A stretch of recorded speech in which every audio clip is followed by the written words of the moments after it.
Dnyanada classes में आपका स्वागत है।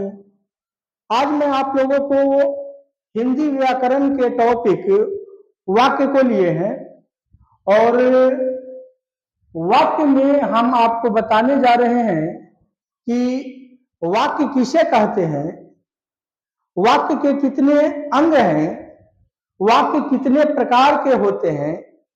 इन सभी चीजों को आज के क्लास में हम समझेंगे। तो आप सभी से गुजारिश है कि यदि आप हमारे चैनल पे पहली बार हैं तो प्लीज उसे सब्सक्राइब करेंगे, अपने दोस्तों के बीच शेयर करेंगे, उसे लाइक करेंगे, है ना। तो आइए अब हम चलते हैं अपना टॉपिक वाक्य, है ना। तो इसके पहले हम आपको शब्द पढ़ा चुके हैं, है ना। और यदि उस शब्द को आप नहीं देख पाए हैं, उस वीडियो को नहीं देख पाए हैं, तो उसे जाकर के पिछले वीडियो में आप देखेंगे। तो चलिए आइए अब देखते हैं वाक्य, है ना। तो अब प्रश्न ये उठता है कि वाक्य किसे कहते हैं, है ना। वाक्य कहते किसको है। हालांकि लोग परिभाषा जब देते हैं, वाक्य का डिफिनीशन जो देते हैं, उसमें हम देखते हैं कि बहुतायत गलतियां करते रहते हैं, लेकिन आप उस गलती को दोहराइएगा मत। ध्यान से इसे सुन लीजिए कि वाक्य कहते किसको है ना। तो देखिए, वाक्य की ऐसे परिभाषा है कि क्रियायुक्त पदों का ऐसा समूह जो पूर्ण अर्थ प्रदान करता है, जो पूर्ण अर्थ प्रदान करता है, उसे वाक्य कहते हैं। उसे वाक्य कहते हैं। ध्यान दीजिएगा, है ना।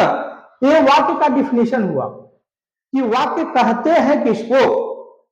तो ध्यान से समझिए, क्रियायुक्त पदों का ऐसा समूह, क्रियायुक्त पदों का ऐसा समूह जो पूर्ण अर्थ प्रदान करता है। कैसे करता है वो? पूर्ण अर्थ, है ना। यानी वाक्य जो होता है ना, वह पूरा पूरा अर्थ प्रदान करता है। ठीक है, ध्यान दीजिएगा। वाक्य जो होता है वह पूर्ण अर्थ प्रदान करता है। कहता है क्या कि क्रियायुक्त पदों का ऐसा समूह जो पूर्ण अर्थ प्रदान करता है, उसे वाक्य कहते हैं, है ना। मतलब बाबू कि वाक्य जो है निश्चित रूप से क्रिया का बना होता है। यानी चाहे वाक्य कितना भी छोटा क्यों न हो या कितना भी बड़ा से बड़ा क्यों न हो, ठीक है, वाक्य चाहे कितना ही छोटा क्यों न हो या चाहे वह बड़ा से बड़ा कितना भी बड़ा क्यों न हो, यदि वाक्य होगा तो निश्चित रूप से उसमें एक क्रिया होगी, है ना। बिना क्रिया के वाक्य बन ही नहीं सकता है। ये पहला शर्त, वाक्य का पहला शर्त है कि वाक्य यदि होगा तो उसमें एक क्रिया होगी, है ना। यानी विदाउट वर्ब नो सेंटेंस, बिना क्रिया के वाक्य नहीं बन सकता है, ये हो ही नहीं सकता है ना। इसलिए है ना, वाक्य के डिफिनेशन में, है ना, स्टार्टिंग में ही लिख दिया गया है कि क्रियायुक्त, ठीक है ना, क्रियायुक्त पदों का ऐसा समूह जो पूर्ण अर्थ प्रदान करता है, उसे वाक्य कहते हैं। एक बात और गलती होते रहती है, क्या वाक्य का डिफिनेशन लोग देते हैं तो वाक्य डिफिनेशन में शब्द का प्रयोग करते हैं, है ना। जैसे मान लीजिए कि राम घर जाता है, एक वाक्य है, तुमको लग रहा है कि राम एक शब्द है, घर एक शब्द है, जाता है सब समझ गए। इसलिए जब वाक्य का डिफिनेशन देते हैं तो शब्द का प्रयोग करते हैं कि उनको लगता है कि वाक्य में शब्द होता है, लेकिन बाबू नहीं, कभी नहीं, है ना। अब देखो अच्छी तरह से, कहता है कि क्रियायुक्त पदों का ऐसा समूह, शब्दों का समूह नहीं लिखा हुआ है। यानी वाक्य में पद होते हैं, ना कि शब्द, है ना। यानी शब्द और पद में अंतर है। दिखने में लग रहा है कि राम एक शब्द है, घर एक शब्द है ना, मेरी बात समझ है ना, लेकिन हकीकत तो यह है कि इस वाक्य में जो हम राम प्रयोग किए हैं, घर प्रयोग किए हैं, यह शब्द नहीं है, यह पद है। ये क्या है? पद है। क्यों? क्योंकि वाक्य में शब्द होते ही नहीं है, वाक्य में होता है तो पद होता है। पहली है ना, ध्यान दीजिएगा, है ना, समझिएगा बात को। तो ध्यान दीजिए, कहता है कि क्रिया युक्त पद होता है, यानी पदों का ऐसा समूह जो क्रिया युक्त है, जिसमें एक क्रिया हो, और साथ ही साथ उसका दूसरा शर्त है कि वह क्रियायुक्त पदों का जो समूह है वह पूर्ण अर्थ प्रदान करता हो, पूरा पूरा अर्थ देता हो, अधूरा अर्थ नहीं देता हो, तब उस क्रियायुक्त पदों के समूह को हम क्या कहेंगे? वाक्य कहेंगे। क्रियायुक्त पदों का ऐसा समूह जो पूर्ण अर्थ प्रदान करता है। हाँ, क्रियायुक्त पद हो लेकिन अगर पूर्ण अर्थ नहीं दे रहा है तो चाहते भी उसे हम वाक्य नहीं कहेंगे, है ना। वाक्य के लिए पूर्ण अर्थ प्रदान करना बेहद जरूरी है। तो वाक्य का क्या शर्त हुआ, है ना, कि जो वाक्य होंगे उसमें एक क्रिया जरूर होगी, है ना। अच्छा, जो वाक्य होंगे उस वाक्य में शब्द नहीं क्या होंगे? पद होंगे। ठीक है, जो वाक्य होंगे, है ना, वो पूर्ण अर्थ प्रदान करेंगे। मेरी बात समझ गए? डिफिनेशन को ठीक से समझ गए कि क्रियायुक्त पदों का ऐसा समूह जो पूर्ण अर्थ प्रदान करता है उसे क्या कहते हैं? वाक्य कहते हैं। कोई प्रॉब्लम नहीं। तो आप याद रखिएगा कि चाहे वाक्य कितना भी छोटा क्यों ना हो, कितना भी बड़ा से बड़ा क्यों ना हो, उसमें एक वर्ब होगा। जैसे मान लीजिए मैं यहां पर लिख रहा हूं, राम गया, ठीक है, एक वाक्य है ना। इसमें क्रिया कौन है? जाना, गया, है ना। इसको थोड़ा सा और बढ़ा देता हूं, राम घर गया, ठीक है ना। अब बताइए इसमें वर्ब कौन है? राम गाड़ी से घर गया। अब देखिए वाक्य धीरे धीरे हम बड़ा कर रहे हैं, लेकिन चाहे वाक्य कितना भी छोटा क्यों ना हो या कितना भी बड़ा क्यों ना हो, निश्चित रूप से उसमें एक वर्ब होगा, एक क्रिया होगी। इसीलिए परिभाषा में कि क्रिया युक्त होना चाहिए। क्रिया युक्त पदों का ऐसा समूह जो पूर्ण अर्थ प्रदान करता है। क्या कर रहा है कि राम गाड़ी से घर गया, एकदम क्लियर अर्थ दे रहा है कि राम कैसे गया? तो गाड़ी से। कहां गया? घर गया। ठीक है, वाक्य समझ गए कि वाक्य किसे कहते हैं, है ना। तो क्रियायुक्त पदों का ऐसा समूह जो पूर्ण अर्थ प्रदान करता है उसे वाक्य कहते हैं। अब एक बात से ये रही कि मैं डिफिनीशन में शब्द जो प्रयोग किया है वो किया है पद। तो थोड़ा सा ध्यान दीजिएगा, है ना। देखने में लग रहा है कि राम गाड़ी से घर गया, तो राम जो है शब्द है, गाड़ी जो है शब्द है, लेकिन मैंने क्या कहा कि नहीं, शब्द वो शब्द नहीं, वाक्य में वो शब्द नहीं है बाबू, पद है। तो अब प्रश्न उठता है कि शब्द और पद में क्या अंतर है? शब्द, है ना, और पद में अंतर कैसे समझेंगे? अंतर को हम, है ना, क्या अंतर है? ठीक है ना, शब्द और पद में क्या अंतर है, इसको कैसे समझेंगे? शब्द किस, तो देखिए इसके पूर्व वीडियो में हम शब्द के बारे में पढ़ा है कि शब्द क्या है, तो वर्णों का मेल है। शब्द क्या है? वर्णों का मेल है। जैसे आप बालक बोलते हैं तो बालक एक क्या है? शब्द है, क्योंकि, है ना, इसमें 6 वर्ण मिल करके और ये शब्द बना है, वर्णों का मेल है ना। अब देखिए, है ना, तो शब्द और पद में क्या अंतर है भाई? हमने यहां पर कहा जैसे, है ना, राम ही को उठाए तो राम एक शब्द है, घर एक शब्द है ना। लेकिन जब इसी से वाक्य में बना देते हैं कि राम घर जाता है, तो हम कह रहे हैं कि राम, इस वाक्य में राम शब्द नहीं है, इस वाक्य में घर शब्द नहीं है। तो आखिर शब्द और पद में क्या अंतर है? यहां पर पद हो जाता है। तो सबसे पहला अंतर याद रखिएगा, जब किसी शब्द को, है ना, याद रखिएगा, जब किसी शब्द का प्रयोग वाक्य में कर देते हैं, यानी वहां से उठा करके उससे वाक्य बना देते हैं, तो वह शब्द शब्द नहीं रहता, वह क्या बन जाता है? पद बन जाता है। तो देखिए, राम को उठाए वाक्य में डाल दिए, घर को यहां से उठाए वाक्य में प्रयोग कर दिए। तब यहां का जो घर है ये शब्द नहीं, क्या है? पद है। हाँ, यहां पर क्या है? शब्द है। यहां पर जो दिख रहा है शब्द है, राम श्याम घर गंगा शब्द है, लेकिन उसको मतलब उठा करके हम किसी वाक्य में डाल देते हैं, वाक्य में प्रयोग कर देते हैं, तब क्या बन जाता है? पद बन जाता है। बात समझ गए ना? है ना? तो शब्द और पद में क्या अंतर है? तो एक तो आप यह कह दीजिएगा कि जब किसी शब्द का प्रयोग वाक्य में कर देते हैं तो वह शब्द नहीं पद बन जाता है। दूसरा अंतर शब्द और पद में क्या अंतर है भाई? तो याद रखिएगा, शब्द जो होता है, शब्द जो होता है, शब्द विभक्ति, याद रखिएगा, शब्द विभक्ति रहित होता है, विभक्ति रहित होता है ना? जबकि पद विभक्ति युक्त होता है, युक्त होता है। मेरी बात समझ रहे हैं ना? मैंने कहा था कि शब्द और पद में अंतर। शब्द कहता है कि शब्द विभक्ति रहे, विभक्ति मतलब कारक का चिन्ह, कर्ता ने कर्म को कर्म से पद, है ना? ये जो चिन्ह है, तो शब्द जो होता है विभक्ति रहित होता है, यानी उसमें कारक के चिन्ह नहीं होते हैं। जबकि जब पद बनता है, यानी वही शब्द पद बन जाएगा तो वह विभक्ति युक्त हो जाएगा, मतलब कारक का चिन्ह लग जाएगा, है ना? समझ गए? यानी कोई ना कोई कारक बन जाएगा। मेरी बात समझ गए? जैसे हमने कहा कि राम श्याम गंगा गणेश, ये सब हमने जो शब्द लिखा, बात समझ गए ना? ये जो सभी शब्द हैं, इसमें देखिए कोई कारक का चिन्ह नहीं लगा हुआ है ना? मतलब शब्द जो है जब हम प्रयोग करेंगे तो यही शब्द वहां कहीं कर्ता भी बन जाएगा, कहीं कर्म, है ना?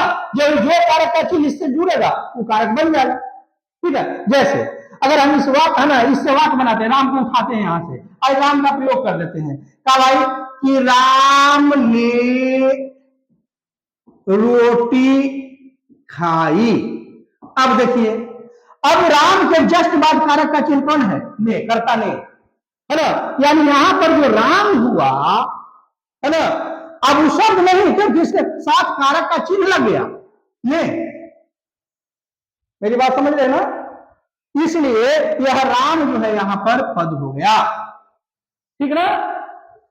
बात समझ गए? समझ गए ना आप लोग? जैसे राम ने मोहन को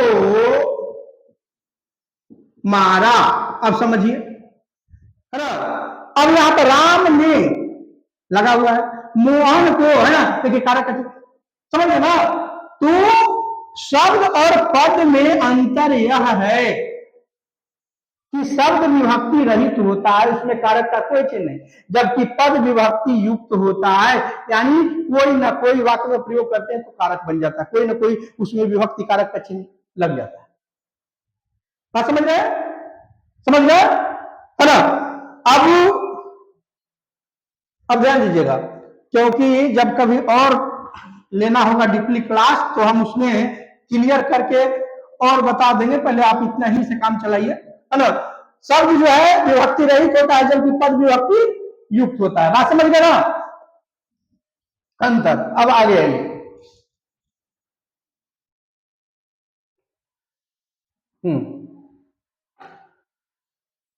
अब ध्यान दीजिएगा, शब्द और पद में अंतर हो गया, ये डिफिनेशन देख लिया आप।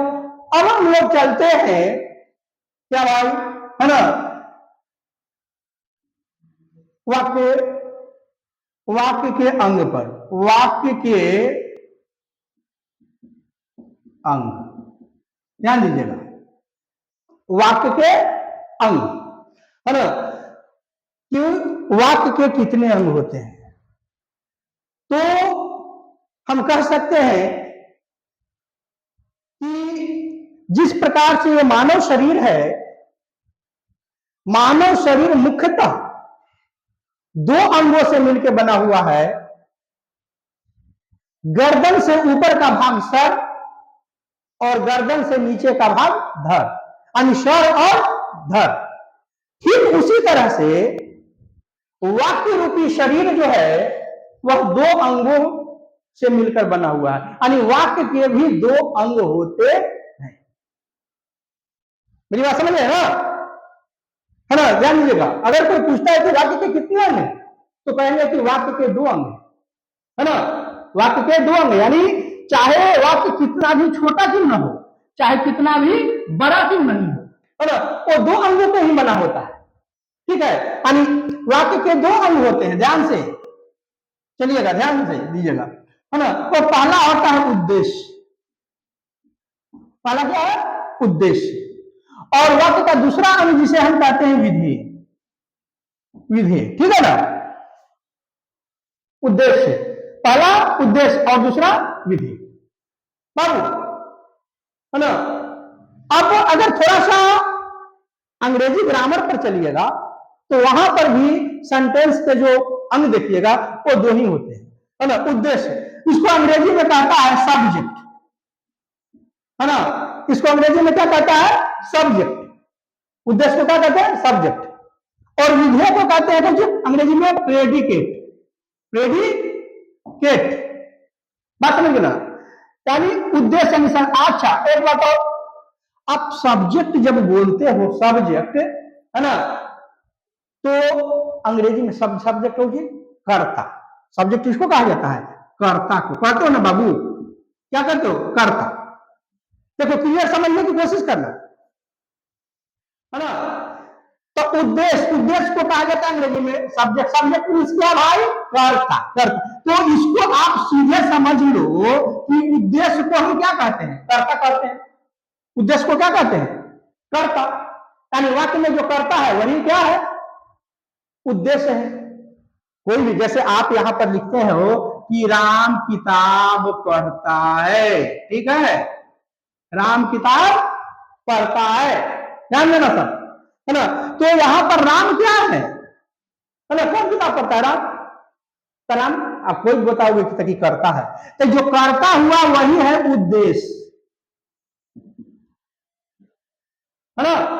उद्देश्य, मेरी बात समझ रहे हो ना। अब देखो, अगर आता है कि उद्देश्य किसे कहते हैं, कभी कभी ग्रामर में, हिंदी व्याकरण में लिखने के लिए आता था कि उद्देश्य किसे कहा जाता है ना। तो उद्देश्य का डिफिनीशन है, उद्देश्य का डिफिनीशन है कि उद्देश्य किसे कहते हैं। तो ध्यान रखिएगा कि वाक्य में जिसके बारे में कहा जाए उसे उद्देश्य कहते हैं। उसे क्या कहते हैं बाबू? उसे उद्देश्य कहते हैं। ध्यान दीजिएगा, उद्देश्य किसको कहते हैं, है ना।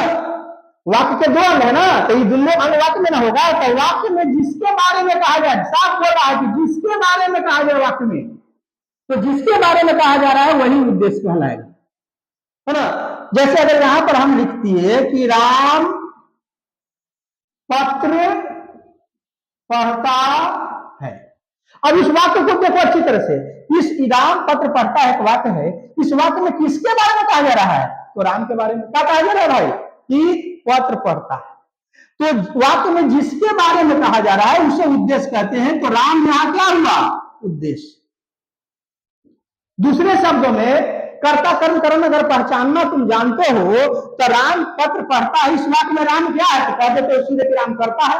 तो याद हम आपको पहले ही बताया कि उद्देश्य को अंग्रेजी में सब्जेक्ट कहते हैं और सब्जेक्ट मीन्स कर्ता, यानी वाक्य में जो करता है वही उद्देश्य है। तो कर्ता आपकी चिन्ह जानते हैं ना भाई, तो समझिए कि उद्देश्य हुआ। तो उद्देश्य समझ गए, उद्देश्य किसको कहे? वाक्य में जिसके बारे में कहा गया उससे क्या कहते हैं? उद्देश्य कहते हैं। जैसे, है ना, गीता पुस्तक पढ़ती है, ध्यान दीजिएगा, है ना। इस वाक्य में किसके बारे में कहा जा रहा है? गीता के बारे में। तो गीता क्या हो गया? उद्देश्य हो गया। कोई प्रॉब्लम नहीं ना। चलिए अब आगे चलते हैं, देखिएगा विधेय के बारे में। अब देखिएगा आप लोग विधेय के बारे में, यहां इसके बारे में देखिएगा, है ना। तो विधेय क्या है? वाक्य के अंग है, वाक्य 2 अंग है ना, एक उद्देश्य है, विधेय। अब विधेय तो वाक्य का अंग है, ये वाक्य में ही होगा, है ना। तो हम इसका डिफिनीशन कैसे बनाएंगे कि विधेय किसे कहते हैं? तो वाक्य में इसका डिफिनीशन होगा, विधेय का अगर हम डिफिनीशन दूं, विधेय का डिफिनीशन दूं, तो वाक्य में उद्देश्य के बारे में उद्देश्य के बारे में जो कुछ भी कहा जाए, है ना, उसे क्या कहेंगे बाबू? विधेय कहते हैं। ध्यान दीजिएगा, विधेय कहते हैं, है ना। ध्यान दीजिएगा आप लोग, विधेय का डिफिनेशन क्या हुआ, यानी प्रेडिकेट का, है ना, विधेय डिफिनेशन क्या हुआ? तो कहता क्या है कि वाक्य में उद्देश्य के बारे में, उद्देश्य यानी कर्ता के बारे में जो कुछ भी कहा जा रहा है वो सब क्या है? विधेय है। जैसे अगर वाक्य में कहा जा रहा है कि राम घर जाता है ना, तो बताइए इस वाक्य में किसके बारे में कहा जा रहा है? राम के बारे में। तो जिसके बारे में कहा जाता है तो उद्देश्य होता है।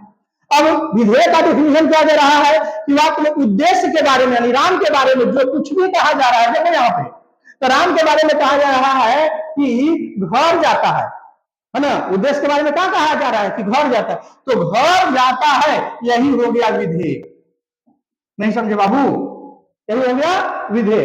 यानी अगर आप एक और उदाहरण ले लेते हैं कि सीता पुस्तक पढ़ती है, तो किसके बारे में कहा जाएगा? सीता। तो सीता हो गया कौन चीज? उद्देश्य। ठीक है। अब रहा बात उद्देश्य के बारे में क्या कहा जा रहा है? पुस्तक पढ़ती है, तो पुस्तक पढ़ती है क्या हो गया? विधेय। चलिए, कोई प्रॉब्लम, कोई दिक्कत? उद्देश्य और विधेय को समझने में कोई दिक्कत नहीं ना, है ना। तो चलिए, वाक्य किसे कहते हैं समझ गए, है ना। वाक्य के कितने अंग होते हैं, यानी वाक्य कितने अंगों का बना होता है? तो 2 अंगों का, उद्देश्य और विधेय का।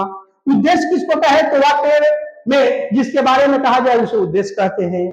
विधेय किसको कहते हैं? तो वाक्य में उद्देश्य के बारे में जो कुछ भी कहा जाए वो सब के सब क्या है? विधेय है। तो चलिए, हमने वाक्य के अंग तक तो पढ़ लिए, है ना, कि वाक्य के क्या है ना, कौन कौन है, कैसे पहचानेंगे। चलिए अब आइए, अब देखिए, अब थोड़ा सा इसको जान गए तो अब जो मैट्रिक के एग्जाम में या आगे के कंपटीशनों में, है ना, हिंदी ग्रामर से वाक्य से जो पूछता है उस पर ध्यान दीजिए, है ना। वो अब वाक्य के प्रकार में पूछता है ना, और सबसे ज्यादा पूछता है रचना की दृष्टि से, है ना। अर्थ की दृष्टि से भी वाक्य के प्रकार और रचना। तो सबसे ज्यादा मैट्रिक के एग्जाम में अगर कोई पूछता है किसी से तो रचना की दृष्टि से, यानी बनावट की दृष्टि से वाक्य के भेद या वाक्य के प्रकार। तो देखिएगा, बनावट,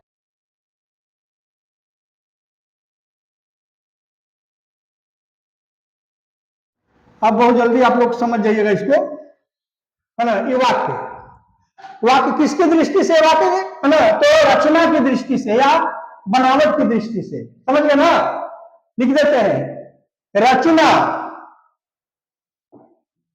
या कह दिए कि बनावट, है ना, की दृष्टि से, समझ गए ना। वाक्य के भेद, वाक्य के भेद, समझ गए ना। मेरी बात पर ध्यान दीजिएगा आप लोग। एक हम बढ़ाने जा रहे हैं रचना की दृष्टि से वाक्य के, अर्थ की दृष्टि से नहीं, रचना की दृष्टि से, है ना। चलिए निकाल ही देते हैं, नहीं लग रहा है। चलिए, रचना की दृष्टि से वाक्य के भेद। तो याद रखिएगा, रचना की दृष्टि से या बनावट की दृष्टि से वाक्य जो होते हैं वो बाबू 3 प्रकार के होते हैं। कितने प्रकार के होते हैं? 3 के। यानी वाक्य बनल कैसे है, उसका रचना कैसे हुआ है ना, इसको ध्यान में रखते हुए वाक्य को कितने माने भेद हैं? तो 3।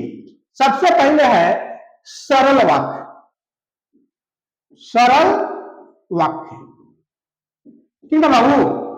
सबसे पहले कौन वाक्य? सरल वाक्य, या इसी को कहीं कहीं साधारण वाक्य लिखेगा, ठीक है। सरल वाक्य कहिएगा, साधारण वाक्य, ठीक है ना। अंग्रेजी में इसे पढ़िएगा सिंपल सेंटेंस। कौन सेंटेंस? Simple sentence. तो चलिए, अगर हिंदी में ही समझ गए तो अंग्रेजी में भी समझ जाइएगा कि सिंपल सेंटेंस क्या है ना। तो पहला है साधारण वाक्य, दूसरा है मिश्र वाक्य। कौन वाक्य? मिश्र वाक्य, है ना। और तीसरा है संयुक्त वाक्य, संयुक्त वाक्य। ध्यान दीजिएगा आप लोग, सब लोग। हम लोग एक एक करके तीनों वाक्यों को देखेंगे, है ना, कि सरल वाक्य किसको कहेंगे, मिश्र वाक्य किसको कहेंगे, संयुक्त वाक्य किसको कहेंगे, कैसे हम पहचानेंगे कि यह वाक्य सरल वाक्य है, अमूर्त वाक्य मिश्र वाक्य है, या अमूर्त वाक्य संयुक्त वाक्य है, इसको आखिर हम कैसे पहचानेंगे, है ना, इसको हम लोग देखेंगे। ठीक है, चलिए तो अब देखते हैं सरल वाक्य। तो देखिए सरल वाक्य का डिफिनीशन ध्यान दीजिएगा आप लोग। सरल वाक्य है ना, किसकी दृष्टि से, रचना यानी बनावट की दृष्टि से, है ना, सरल वाक्य की डिफिनीशन क्या है भाई, है ना, कि वह वाक्य जिसमें एक ही उद्देश्य और एक ही विधेय हो, है ना, उसे सरल वाक्य कहते हैं। यानी वह वाक्य जिसमें एक ही उद्देश्य और एक ही और जो विधेय, यानी एक ही उद्देश्य और एक ही विधेय का बना हो, यानी वह वाक्य जिसमें एक ही उद्देश्य और एक ही विधेय हो, उसे सरल वाक्य कहते हैं। सरल वाक्य कहते हैं, ध्यान दीजिएगा। अब इसको खाली थोड़ा सा समझ लीजिए, क्या कहता है कि वह वैसा वाक्य जिसमें एक ही उद्देश्य हो, उद्देश्य क्या हो, एक हो, और विधेय भी क्या हो, एक ही विधेय हो, है ना, तो एक ही उद्देश्य और एक ही विधेय से बना हुआ जो वाक्य होगा वो कैसा होगा, सरल वाक्य होगा। यानी वह वाक्य जिसकी बनावट जो है, रचना जो है, एक उद्देश्य और एक विधेय से हो, तो वैसे वाक्य को क्या कहेंगे, सरल वाक्य कहेंगे। चलिए आइए इसको समझने की कोशिश करते हैं। जैसे राम पढ़ता है, ध्यान दीजिएगा, राम पढ़ता है, इस वाक्य में क्या उद्देश्य है, एक, है ना, और पढ़ता है क्या है, विधेय, यानी यह उद्देश्य हुआ, आई क्या है, विधेय। अब देखिए उद्देश्य क्या वो है, एक, और विधेय क्या है, पढ़ता है, एक ही विधेय। ऐसा मत जाइएगा कि पढ़ता है तो दूगो हो गया, नहीं, गलत हो जाएगा। वाक्य में उद्देश्य के बारे में जो कुछ भी कहा जा रहा है वो विधेय, तो एक ही उद्देश्य और एक ही विधेय का। तो राम पढ़ता है कैसा वाक्य है, तो कह देंगे, सीधे कह देंगे कि सरल वाक्य, simple sentence. Ram reads, simple sentence, एक उद्देश्य और एक विधेय, एक सब्जेक्ट और एक प्रेडिकेट, है ना। जैसे अगर हम कुछ लंबा भी कर देते हैं कि राम गाड़ी से घर जाता है, अगर कोई पूछे कि यह किस प्रकार के वाक्य है, तो पहले सोचेंगे कि देखो राम क्या है, राम, है ना, उद्देश्य हुआ, उद्देश्य के बारे में क्या कहा जा रहा है कि गाड़ी से घर जाता है, तो ये क्या हुआ, विधेय हुआ। कभी बाबू यह मत सोचना कि गाड़ी घर जाता है ये तीन गो हुआ तो तीन गो विधेय हुआ, नहीं, यहां से यहां तक उद्देश्य के बाद ये सब के सब विधेय है और एक ही विधेय है। तो वह वाक्य जिसमें एक ही उद्देश्य और एक ही विधेय हो, है ना, उसे हम कहते हैं सरल वाक्य, या उसको कहते हैं हम सिंपल सेंटेंस। ठीक है ना। जैसे वह पुस्तक पढ़ता है, सीता नाचती है, गणेश दौड़ता है, ये सभी क्या है, ये सब के सब सरल वाक्य है, क्योंकि गणेश दौड़ता है, गणेश उद्देश्य हो गया, दौड़ता है विधेय हो गया, एक उद्देश्य और एक विधेय से बना हुआ जो वाक्य होगा उसको हम कैसा कहेंगे, सरल वाक्य कहेंगे। चलिए सरल वाक्य आप लोग समझ गए होंगे, है ना।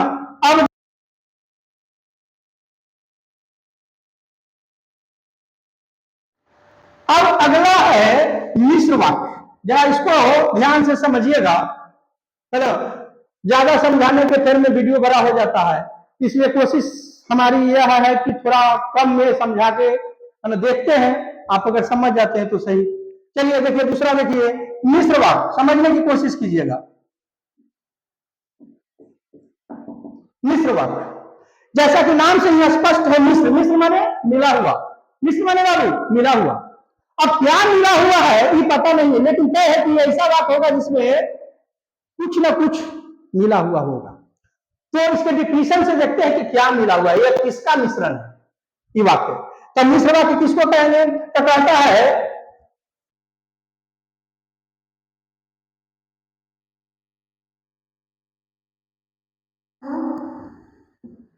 उस वाक्य को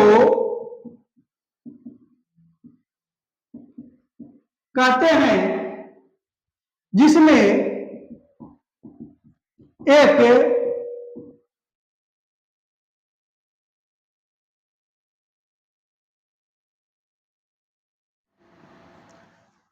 एक प्रधान उपवाक्य होता है जो अर्थ तो देता है, किंतु ध्यान दीजिएगा आप लोग, किंतु पूर्ण अर्थ प्रदान नहीं करता, पूर्ण अर्थ प्रदान नहीं करता। तब उसके पूर्ण अर्थ प्रदान करने हेतु, उसके पूर्ण अर्थ प्रदान करने हेतु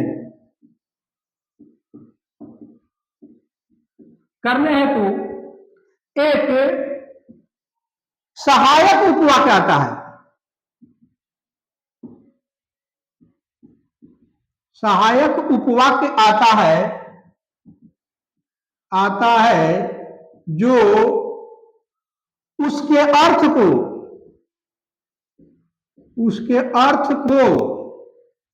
पूरा स्पष्ट कर देता है, पूरा स्पष्ट कर देता है। कहता है उसे मिश्र वाक्य कहते हैं। कैसा कहेंगे बाबू? मिश्र वाक्य कहते हैं। ध्यान दीजिएगा डिफिनीशन, मिश्र वाक्य का डिफिनीशन समझ गए तो कभी भी मिश्र वाक्य पहचान लीजिए। क्या कहता है कि मिश्र वाक्य हम उस वाक्य को कहते हैं हमें जिसमें एक प्रधान उपवाक्य, गौर कीजिएगा, एक प्रधान उपवाक्य होता है। अब प्रधान उपवाक्य कैसा होगा? जो अर्थ तो देता है किंतु पूर्ण अर्थ प्रदान नहीं करता। ध्यान दीजिएगा, प्रधान उपवाक्य की विशेषता होगी कि वो अर्थ देगा किंतु पूरा अर्थ प्रदान नहीं करेगा। तो उसके पूर्ण अर्थ प्रदान करने हेतु एक सहायक उपवाक्य आता है। कैसा उपवाक्य आएगा? सहायक, हेल्पिंग, है ना, यानी सबोर्डिनेट क्लाउज जिसको कहा गया, अंग्रेजी में पढ़िए, क्लाउज जब पढ़ेंगे वाक्यांश तो वहां पर प्रिंसिपल क्लाउज, सबोर्डिनेट क्लाउज सब पढ़ना है ना। तो कहता है कि पूरा अर्थ प्रदान करने हेतु एक सहायक उपवाक्य आएगा जो उसके अर्थ को पूरा स्पष्ट कर देता है। तब ऐसे वाक्य को हम मिश्र वाक्य कहते हैं। ध्यान दीजिए, कहता है कि मिश्र वाक्य हम उस वाक्य को कहते हैं जिसमें प्रधान उपवाक्य हो। प्रधान उपवाक्य की विशेषता क्या होगी कि वो अर्थ देगा लेकिन पूरा अर्थ स्पष्ट नहीं करेगा। तब उसको हेल्प करने के लिए, पूरा अर्थ स्पष्ट करने के लिए पीछे से, बगल से एक सहायक उपवाक्य आता है। उसका काम क्या होता है? प्रधान उपवाक्य का मदद करना, यानी उसके अर्थ स्पष्ट करने में मदद करना। आई जब आता है तो अर्थ पूरा स्पष्ट कर देता है। तो ऐसे वाक्य को हम कहते हैं मिश्र वाक्य। बात समझ गए? अब उदाहरण देते हैं तो आप क्लियर हो जाएगा। जैसे मान लीजिए कि है ना, यहां पर वाक्य है राम ने कहा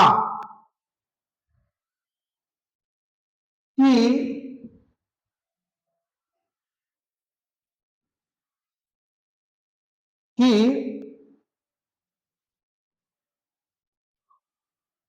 वह कल घर जाएगा। ध्यान दीजिएगा आप लोग, राम ने कहा कि वह कल घर जाएगा। अब यहां पर ध्यान दीजिए, अगर कहते हैं कि किस वाक्य का उदाहरण है, कैसा वाक्य है ना, तो देखिएगा यहां पे राम ने कहा है ना कि वह कल घर जाएगा। तो क्या कहता है कि जब मिश्र वाक्य होता है उसमें प्रधान उपवाक्य होता है जो अर्थ तो देगा, पूर्ण अर्थ प्रदान नहीं करेगा। जैसे देखिए राम ने कहा, जैसे मैं आपके बीच बोल रहा हूं कि जानते हो जब हम राम के यहां गए तो राम ने कहा, अब हम बोल रहे राम ने कहा, हम मुंह बाए हुए हैं और आप कान लगाए हुए हैं कि आखिर राम ने क्या कहा, है ना। राम ने कहा ये जो है ना, ये जो आप देख रहे हैं ये पूरा अर्थ नहीं दे रहा। राम ने कहा, क्या कहा भाई, तो पूर्ण अर्थ, हाँ अर्थ दे रहा है लेकिन पूरा पूरा अर्थ नहीं दे रहा। तो इस क्लाउज को, इस वाक्यांश को, है ना, हम क्या कहेंगे, प्रधान उपवाक्य कहेंगे।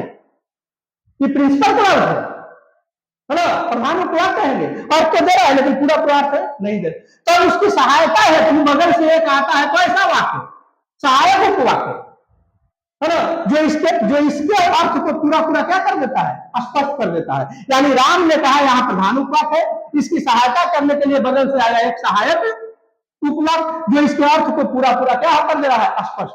तो इस तरह से जब वाक्य की रचना हो, यानी वैसा वाक्य जिसमें एक प्रधान उपवाक्य हो और एक सहायक उपवाक्य हो और दोनों का मिश्रण हो, यानी मिश्र वाक्य में मिश्रण होगा, एक प्रधान उपवाक्य का और दूसरा सहायक उपवाक्य का, दोनों का, यानी प्रधान उपवाक्य और सहायक उपवाक्य से मिलकर बना हुआ जो वाक्य होगा वह होगा कैसा वाक्य, वह होगा आपका मिश्र वाक्य। समझ गए, है ना। तो इसमें कभी कभी पूछ देता है कि राम ने कहा कैसा उपवाक्य, तो हम कहेंगे प्रधान उपवाक्य, है ना। वह घर कल घर जाएगा, ये कैसा, है ना, तो ये कहेंगे सहायक उपवाक्य जो आने पर पूरा पूरा अर्थ स्पष्ट कर दे रहा है। बात समझ गए, है ना। तो ये ऐसे वाक्य को कहेंगे हम मिश्र वाक्य। अब देखो मिश्र वाक्य को पहचानने का तरीका, आप अंग्रेजी में यदि नरेशन पढ़े हो, कथन नरेशन, तो वहां पे जो डायरेक्ट स्पीच से इनडायरेक्ट स्पीच बनाते हैं, तो वहां इनडायरेक्ट जो स्पीच है ना बाबू, जिसमें कहते राम से दैट, है ना, तो जो इनडायरेक्ट स्पीच है अंग्रेजी का इनडायरेक्ट स्पीच, तो समझ लो कि हिंदी व्याकरण में वो मिश्र वाक्य है। कैसा वाक्य है, यहां पर Ram say that, that that means की, अंग्रेजी में पढ़ा होगा, उस संयोजक का काम करता है, यानी ये प्रधान होगा का उसके बीच जोड़ देता है ना। मेरी बात समझ रहे हो ना, तो ध्यान से सुन लो, है ना। यानी मिश्र वाक्य में एक प्रधान उपवाक्य होगा और दूसरा सहायक उपवाक्य होगा, है ना, और ये दोनों जो है से मिल करके मिश्र वाक्य क्या होता है, बना होता है। और पहचानने का तरीका मैंने क्या बता दिया कि अंग्रेजी में नरेशन में जो इनडायरेक्ट स्पीच है, समझ लो कि मिश्र वाक्य होता है। और कैसे पहचानिएगा कि मिश्र वाक्य को कैसे पहचानिएगा, तो देखिए जब कोई वाक्य जब से जुड़ा हो, जब से मतलब स्टार्ट हो, ज्यों ही से स्टार्ट हो, है ना, जब से ज्यों ही से जो वाक्य क्या होता है प्रारंभ हो, तो समझ लेना है कि वह कैसा वाक्य है, तो समझ लेना है कि मिश्र वाक्य है। जैसे, है ना,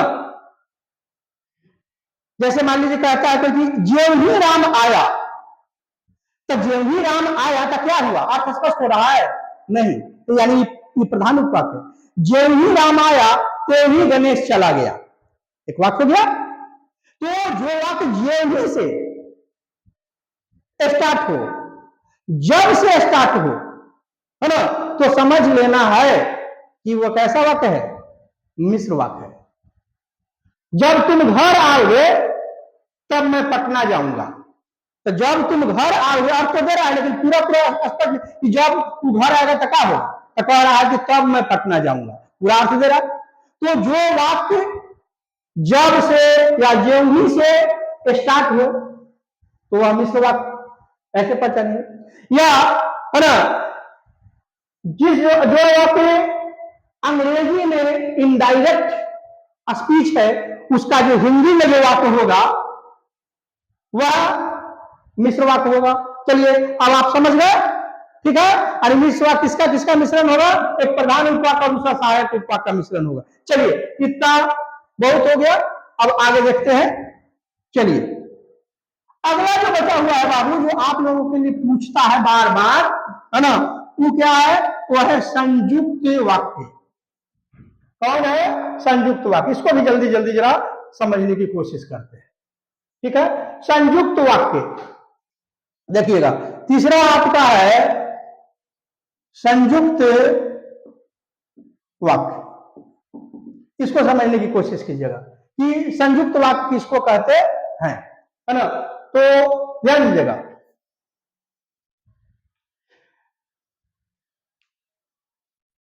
जब दो सरल वाक्य,